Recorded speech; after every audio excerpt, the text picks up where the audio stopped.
'n groot aantal geskiedkundiges glo dat die boek van Hebreërs was geskryf deur Paulus, en dit lyk vir my ook so want die skryfstyl is baie dieselfde as sy ander briewe. In hierdie boek skryf Paulus aan die Israeliete in die algemeen. Hy bemoedig hulle om vas te klou aan Jesus en nie terug te draai na hulle ou Joodse vleeslike wette nie. Die journey is geestelik. Paulus stel weer die rolpleiers aan wat deel is van hierdie geestelike verhaal. Eerste ene is God, Hebreërs 3 vers 4, want elke huis word deur iemand gebou, maar hy wat alle dinge gebou is God. Die volgende rolpleier is Jesus, Hebreërs 1 vers 5. U is my seun, vandag het ek u gegenereer, ek sal vir hom 'n vader wees en hy sal vir my 'n seun wees. Die volgende rolpleier is die duiwel, Hebreërs 2 vers 14, hy wat mag het oor die dood.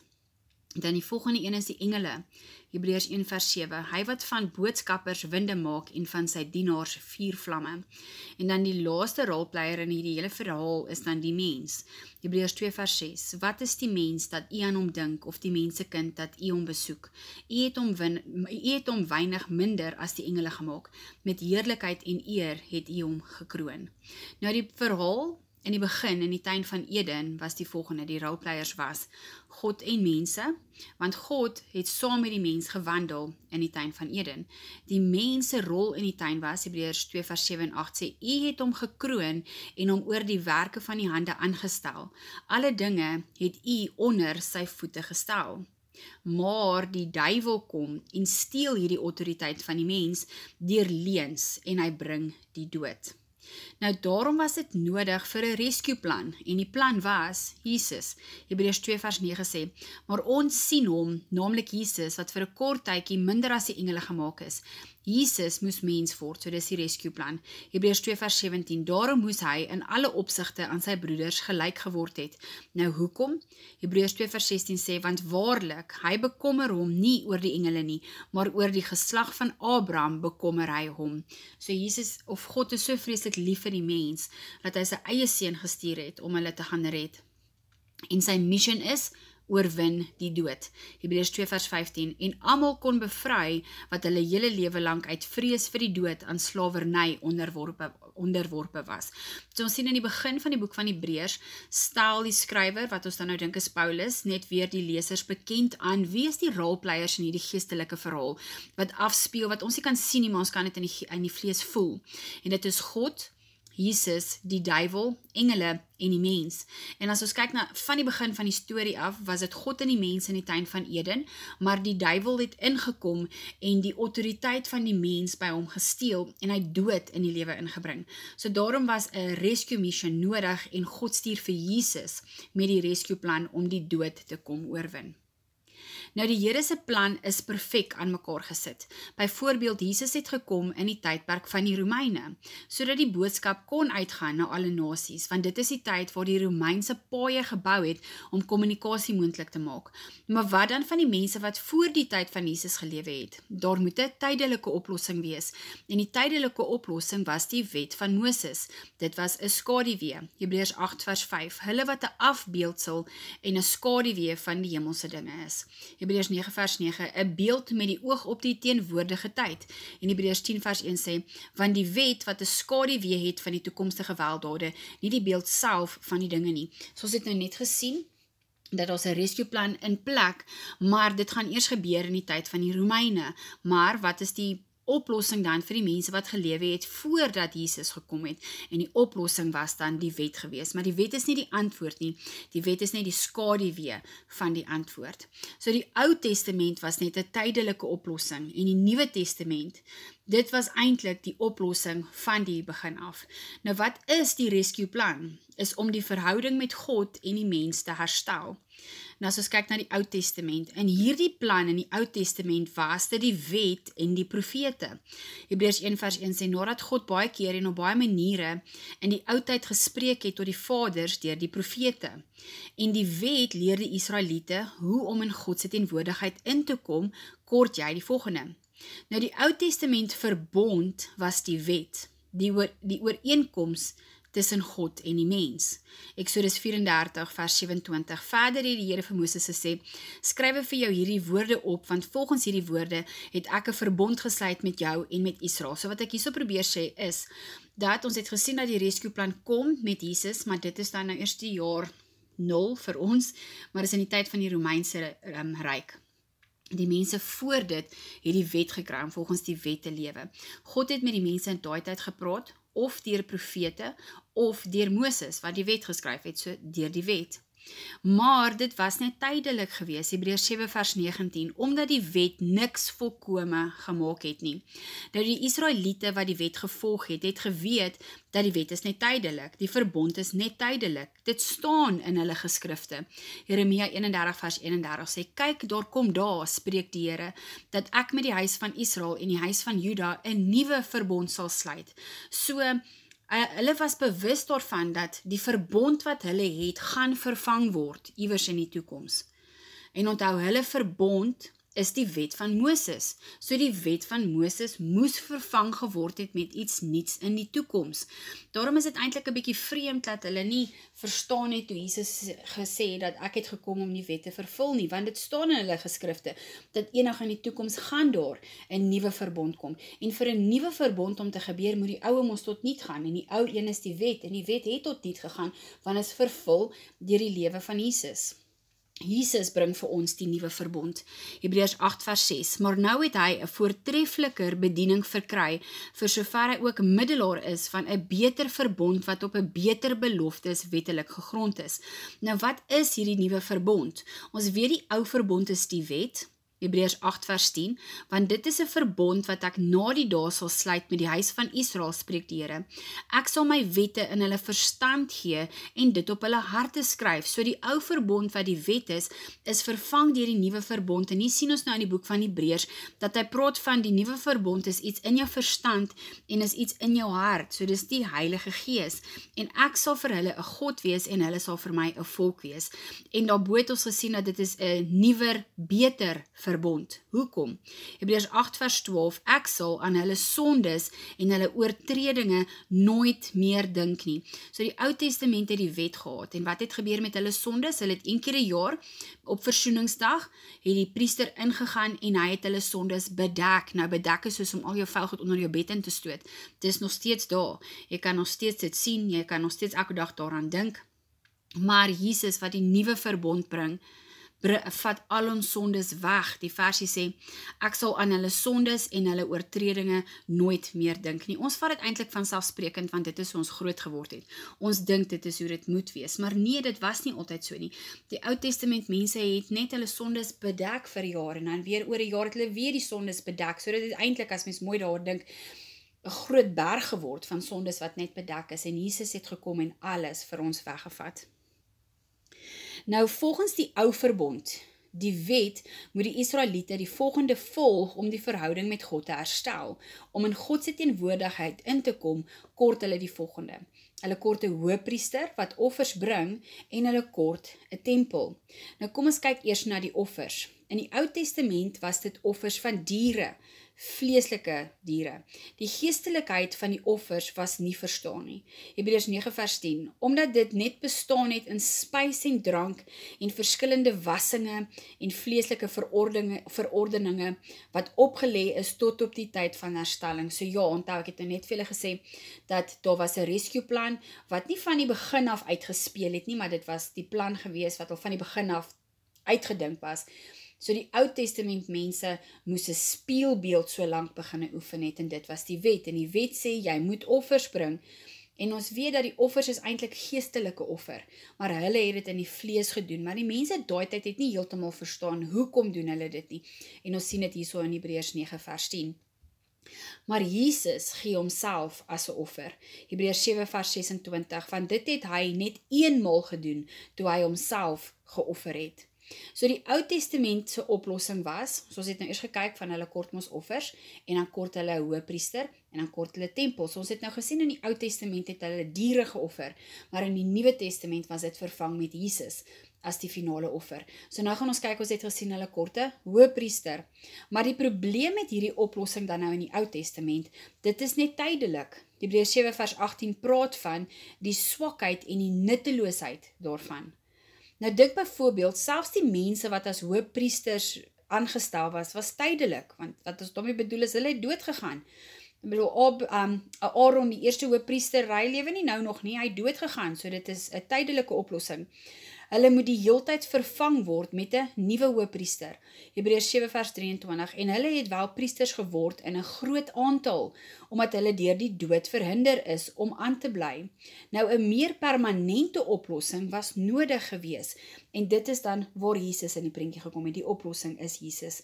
Hebreërs 7 vers 24, maar hy, omdat hy vir ewig bly, besit 'n priesterskap wat nie op ander oorgaan nie. Hebreërs 4 vers 14, terwyl ons dan 'n groot hoëpriester het wat deur die hemele deurgegaan het, naamlik Jesus, die Seun van God. Nou Jesus is ons hoëpriester, Hebreërs 7 vers 26, want so 'n hoëpriester was vir ons gepas, een wat heilig, onskuldig, onbesmet, afgeskeie van die sondaars is, en wat hoër as die hemele geword het, wat nie elke dag nodig het, soos die hoëpriesters in die Ou Testament, om eers vir sy eie sondes offers te bring, en dan vir die van die volk nie. Want as jy gaan kyk in die Ou Testament, die wette onder in Levitikus, dat die hoëpriester, voordat hy enige werk kon gedoen het in die tempel, moes hy eers 'n bokkie geslag het vir homself. En hierso sê hulle dat dis nie nodig vir Jesus nie, want Jesus is sonder sonde. Want dit het hy net eenmaal gedoen, toe hy homself geoffer het daarna op die kruis. Hebreërs 9 vers 26, maar nou het hy eenmaal in die volëinding van die eeue verskyn, om die sonde deur sy offers weg te doen. Hebreërs 10 vers 10, deur hierdie wil is ons geheilig, deur die offer van die liggaam van Jesus Christus, net eenmaal. Hebreërs 10 vers 14, want deur een offer het hy vir altyd volmaak die wat geheilig word. So onthou ons vergelyk na die Ou Testament, wat net die tydelike oplossing was, met die Nuwe Testament, wat die finale rescue plan was, en in die Ou Testament moes hulle die heeltyd bokkies geoffer het, die heeltyd, en die hoëpriesters was die heeltyd vervang gewees, want hulle het dood gegaan. Nou wys die skrywer van Hebreërs dat Jesus het homself een keer geoffer, so dit was net nodig om dit een keer te doen, want dit was 'n volmaakte offer gewees. Hebreërs 7 vers 17, want hy getuig, Jesus is priester vir ewig volgens die orde van Melchisedek. Nou volgens die wet, voordat jy 'n hoëpriester mag wees, moet jy uit die stam van Levi wees. Maar Jesus is uit die stam van Juda. Hoe kan Jesus dan ons hoëpriester wees? En die oplossing was al genoem in die boek van Psalms. Daar is 'n hoëpriesterposisie wat op die aarde was nog voor die wet, in die tyd van Abraham, die hoëpriester Melchisedek. Nou wie was hierdie Melchisedek persoon gewees? Die van julle wat nou nog nie na my Ou Testament teachings geluister het nie, kom ek verduidelik net gou vir julle, dat voordat enige Israeliet 'n hoëpriester mag wees, moet hy uit die stam van Levi uitkom, hy moet 'n Leviet wees. So daarom kan 'n mens verstaan dat die mense het nie Jesus aanvaar as die hoëpriester nie, want hy is nie 'n Leviet nie. Die wet sê hy moet 'n Leviet wees. Maar nou herinner hierdie apostels vir die Jode, dat daar is 'n hoëpriester, nog voor die wet, in julle geskrifte. Gaan lees die storie van Abraham.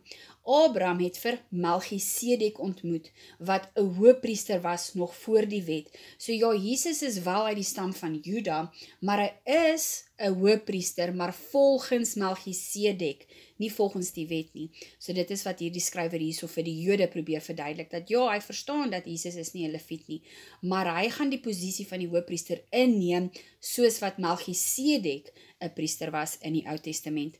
Nou Abraham, kom ons kyk waar begin die storie, dis in Genesis 14.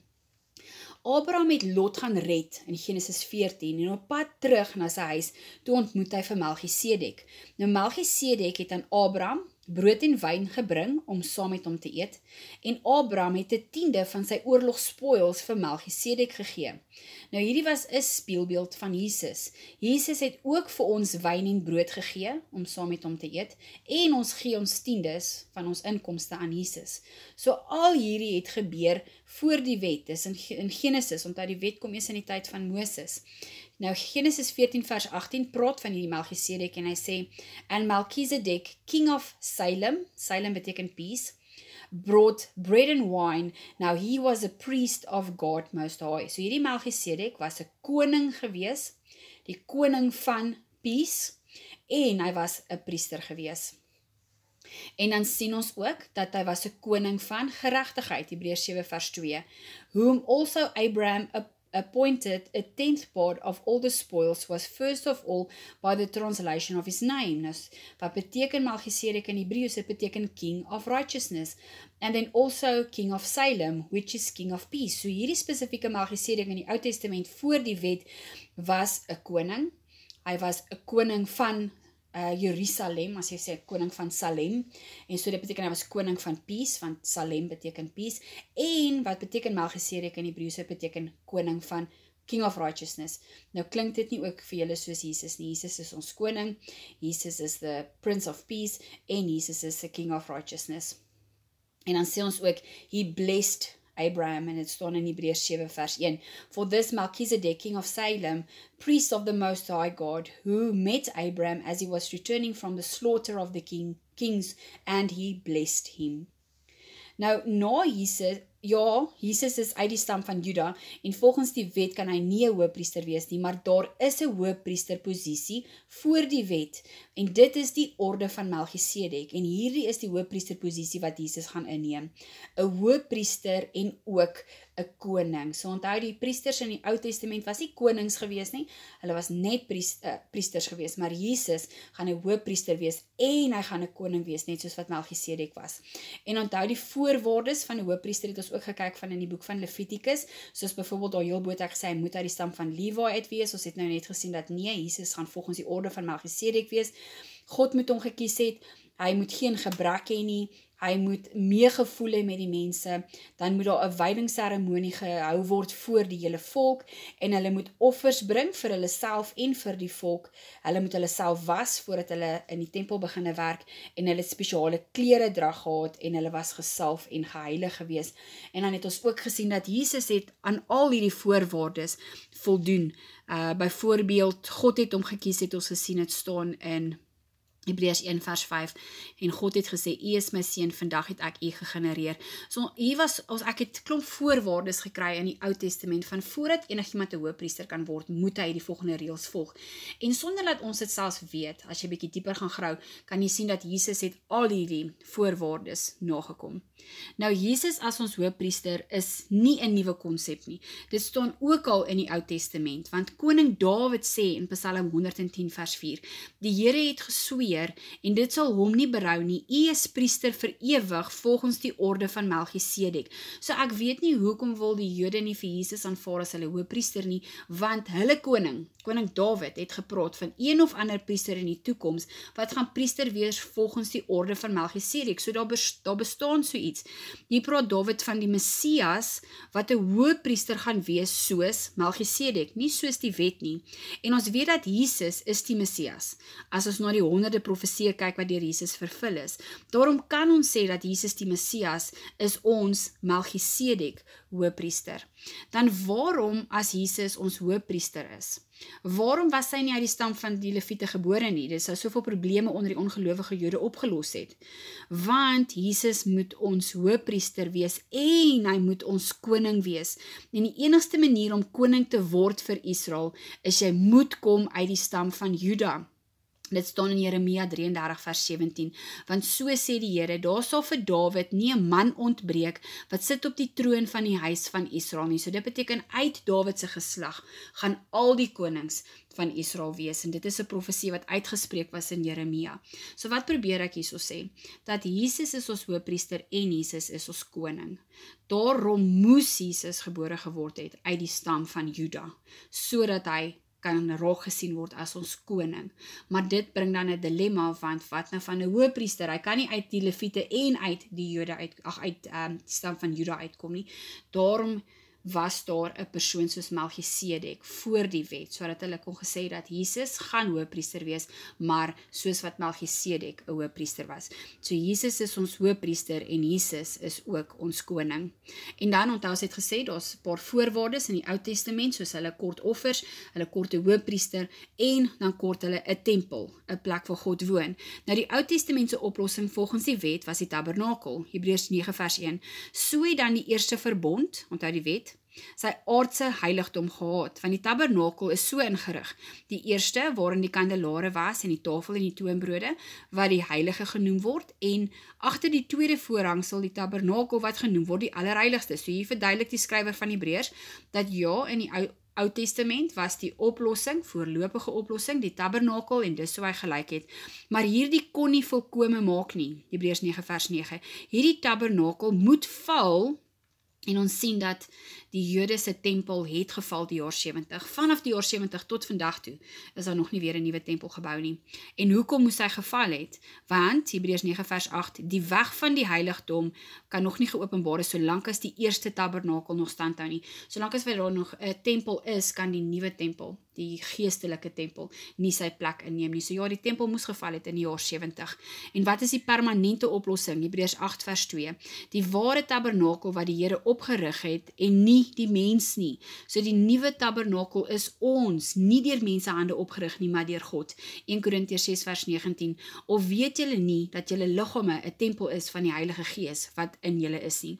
Daarom, om alles op te som, Hebreërs 9 vers 11, maar Christus, wat opgetree het as ons hoëpriester van die toekomstige weldade, het deur die groter en volmaakter tabernakel, wat nie met hande gemaak is nie, dit wil sê, wat nie aan hierdie skepping behoort nie, ook nie met die bloed van bokke en kalwers nie, maar met sy eie bloed eenmaal ingegaan het in die heiligdom en 'n ewige verlossing teweeggebring het. So ja, die Ou Testament tydelike oplossing van wat was die offers, wat was die tempel gewees, wie was die hoëpriester, is alles vervul volgens die skrywer hierso in Hebreërs 9 vers 11 deur Jesus wat die hoëpriester geword het, wat homself geoffer het in die plek van dan nou bokkies en skapies, en dan is dis 'n tempel wat nie deur mense gemaak is nie, maar deur God, en is dan nou Jesus se liggaam, en dan verder as jy lees in die Nuwe Testament is dit dan nou ons. So voordat 'n testament in werking kan kom, moet daar eers iemand doodgaan. Ons vergelyk nou die Ou Testament met die Nuwe Testament. So voordat die Nuwe Testament kan werk, moet iemand eers doodgaan. En ons weet Jesus het doodgegaan. Daarom kon die Nuwe Testament ingetree het. En as jy mooi gaan kyk, wat beteken testament? Dit is 'n verbond. So iemand moes doodgegaan het vir die nuwe verbond om in plek te kom. So die ou verbond, die wet is nou weg, hy is vervul, en dis nou die nuwe verbond, die Nuwe Testament. Hebreërs 9 vers 17, want 'n testament is geldig by 'n sterfgeval, aangesien dit nooit van krag is solank as die testamentmaker nog leef nie. En ons ken dit, ons weet dat 'n testament is eers in werking sodra die persoon wie se testament dit is doodgaan. So daarom die Ou Testament, die ou verbond, kon eers vervang geword het met die Nuwe Testament, die nuwe verbond, sodra die persoon wie se dit is doodgaan, en ons weet dat Jesus het op die kruis gesterf. So kom ons kyk nou weer na die Ou Testament, die tydelike. So Kanaan was 'n spieelbeeld van God se rus. Nou die Israeliete was op pad na Kanaan nadat hulle gered was uit slawerny in Egipte.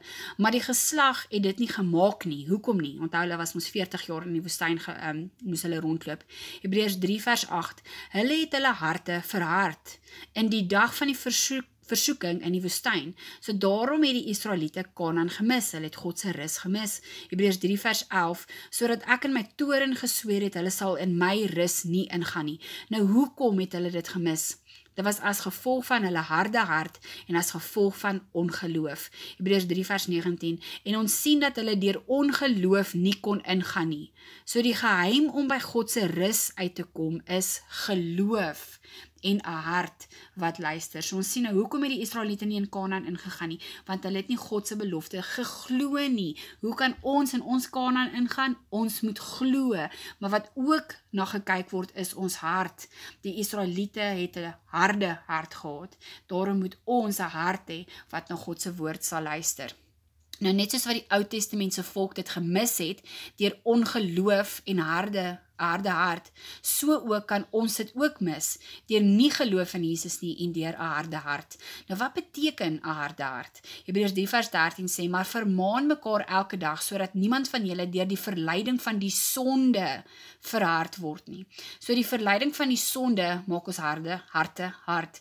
Dit beteken bly weg van sonde. Nou hoe weet ons wat is sonde? Die Heilige Gees sal jou leer wat is sonde. Daarom, Hebreërs 13 vers 15, vandag, as julle sy stem hoor, verhard julle harte nie. So as die Heilige Gees met jou praat en vir jou sê, dit wat jy nou doen is nie mooi nie, hou op, luister, want anders gaan jy 'n verharde hart hê, en dit kan keer, laat jy in die geestelike Kanaan ingaan. Nou ek dink elkeen van ons is al so moeg.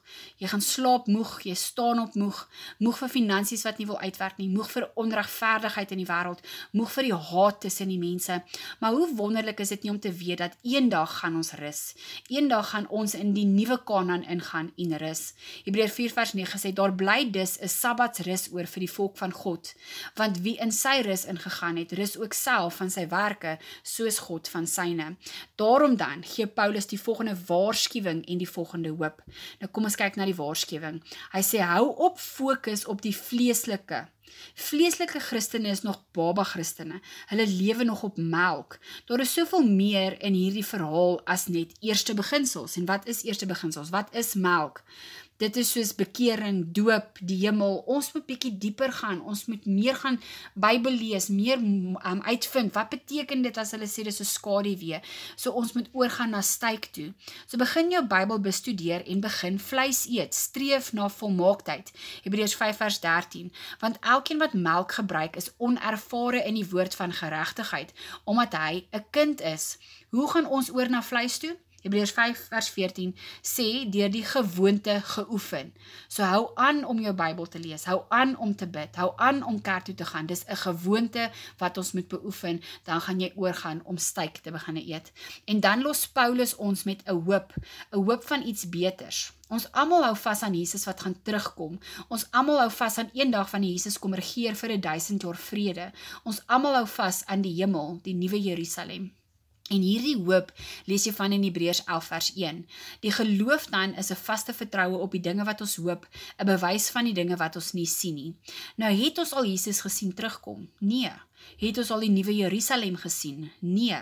Dit is net 'n hoop van iets beters. En hoekom hou ons Christene so hard daaraan vas? Is as gevolg van ons geloof. Hoe weet ons God het alles geskape? Deur geloof. Selfs Abraham wat Kanaan toe gegaan het, hy was wel in die fisiese Kanaan, maar sy hoop was die hemelse Kanaan. As jy weer gaan lees in Genesis, sal jy sien dat Abraham het geweet daar's 'n Kanaan op die aarde, maar sy hoop was ook die nuwe Jerusalem, net soos wat dit ons hoop is. Soos het ek al vir julle gesê, dat die Ou Testament en die Nuwe Testament mense is net soos ons. Ons kan nie wag vir Jesus om terug te kom dat ons saam met hom kan lewe nie. En dit is die Ou Testamentse mense so hoop ook gewees. Hebreërs 11 vers 10, want hy het die stad, die praat van Abraham, want hy het die stad verwag wat fondamente het, waarvan God die boumeester en oprigter is. Abraham se kinders ook het vasgehou aan hoop, die hemelse ons hemelse woning. Vers 16, maar nou verlang hulle na 'n beter een, dit is 'n hemelse, en ons ook, wat is ons hoop? Wat laat ons net vashou aan jy weet, tussen deur al die moeilike tye, dis eendag wanneer ons saam met Jesus gaan wees.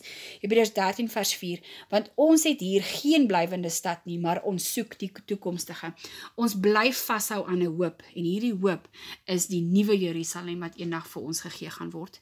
Nou ons is bereid om nou vir 'n rukkie swaar te kry, want ons weet eendag gaan ons iets baie beters ontvang.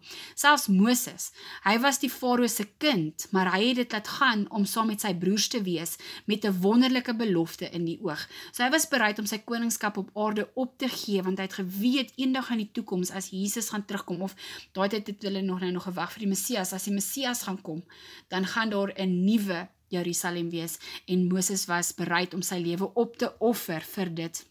Hebreërs 11 vers 25, omdat hy verkies het om liewer sleg behandel te word saam met die volk, dis mos nou Moses, saam met die volk van God, as om 'n tyd lank die genot van die sonde te hê en die smaad van Christen groter rykdom geag het as die skatte van Egipte, want hy het uitgesien na die beloning. Wat daai versie beteken is, Moses was bereid om vir 'n klein rukkie op aarde nie soos 'n koning te lewe nie, om tussen sy slawe familie te gaan lewe, net met die hoop van die ewigheid saam met Jesus. En dis dieselfde met ons. Ons is bereid om ons lewe op aarde op te offer vir die ewigheid saam met Jesus.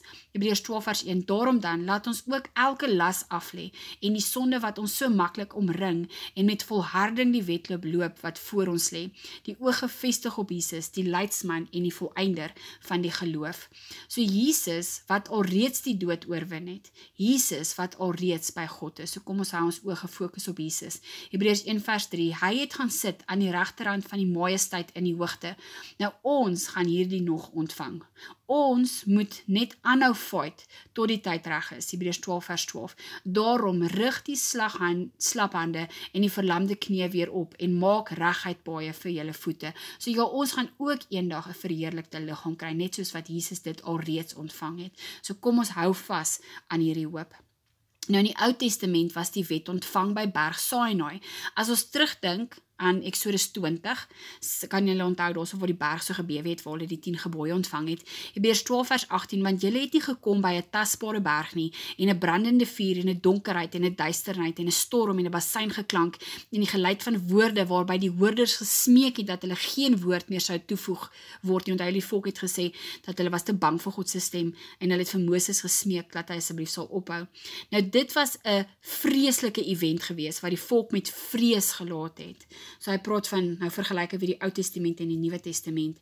En Hebreërs 12 vers 22 sê, maar julle het gekom by Berg Sion en die stad van die lewende God, die hemelse Jerusalem. So as julle lees van Berg Sion, is dit nie 'n fisiese berg nie. Berg Sinai was die fisiese berg, Berg Sion is die geestelike berg, waar ons dan vir Jesus gaan ontmoet.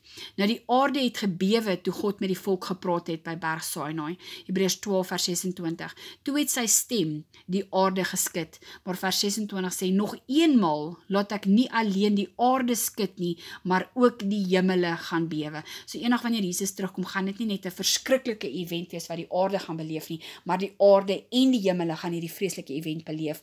Haggai 2 vers 6 sê, want so sê die Here van die leerskare, 'n rukkie nog, 'n kort tydjie, dan sal ek die hemel en die aarde en die see en die droë grond laat bewe. Wanneer Jesus terugkom as koning, gaan dit die fondasies van die hemel en van die aarde skud. Vir ons gaan dit 'n hoop wees wat ons al ons hele lewe lang kan vasklou, maar vir die ongelowige gaan dit die ergste dag van sy lewe wees. Hebreërs 10 vers 27, maar 'n verskriklike verwagting van oordeel en 'n vuurgloed wat die teestanders sal verteer. Vreeslik is dit om te val in die hande van die lewende God. Maar vir ons gaan dit ons loon wees, dit gaan ons rus wees. Hebreërs 10 vers 37, want nog 'n klein tydjie en hy wat kom sal kom en nie versuim nie. So intussen, hoe gaan ons wag? Hebreërs 10 vers 36, julle het lydsaamheid nodig. Vers 38, die regverdige sal uit die geloof lewe. So kom ons hê lydsaamheid en geduld en ons hou ons oë gefokus op Jesus en ons sal deur die geloof lewe. Hebreërs 10 vers 22, laat ons toetree met 'n waaragtige hart in volle geloofsversekerheid. Laat ons aan hoop vasklou, onwankelbaar, en laat ons op mekaar ag gee om tot liefde en goeie werke aan te spoor, en laat ons onderlinge byeenkomste nie versuim nie. Jesus is op pad terug, hou vas en volg die woord van God.